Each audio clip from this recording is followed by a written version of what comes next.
Kakinada city ఎమ్మెల్యేగా ద్వారంపూడి చంద్రశేఖర్ రెడ్డి భారీ మెజారిటీతో విజయం సాధిస్తున్నారని వైసీపీ మైనారిటీ సెల్ నాయకుడు ఎండి అస్కర్ పేర్కొన్నారు. ప్రజల నాడి ఎలా ఉందని అడుగుతున్నారు చాలా మంది. అది ద్వారంపూడి వైపు ఉంది. అందులో చంద్రశేఖర్ రెడ్డి వైపే మళ్ళీ ఎమ్మెల్యే అని కోరుకుంటున్నారు.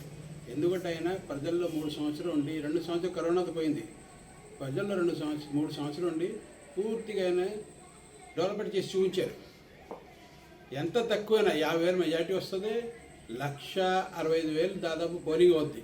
2,41,000 కాకినాడ ఓట్లు 65 సంవత్సరాలు అయినా 1,60,000 అలా పోలింగ్ అవుద్ది. 1,60,000కి 1,00,000 పైగా ఇంక ఓట్లు పడతాయి. 50,000 మెజార్టీ పక్కగా వస్తుంది. ఎందుకంటే గతంలో కొండబాబుకి మనం చూసాం, 2004 చూసాం, 24 వచ్చాయి. తర్వాత ఆయనకి 9లో కూడా అలాగే వచ్చాయి, 24 ఓట్లే వచ్చాయి, 24,000 ఓట్లు.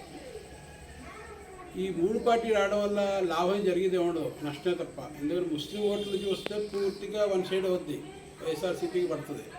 అది కాకుండా ఎవరు కూడా ముగ్గురు కూటమి నమ్మడానికి లేదు. అభివృద్ధి వైపు చూస్తున్నారు ప్రజలు.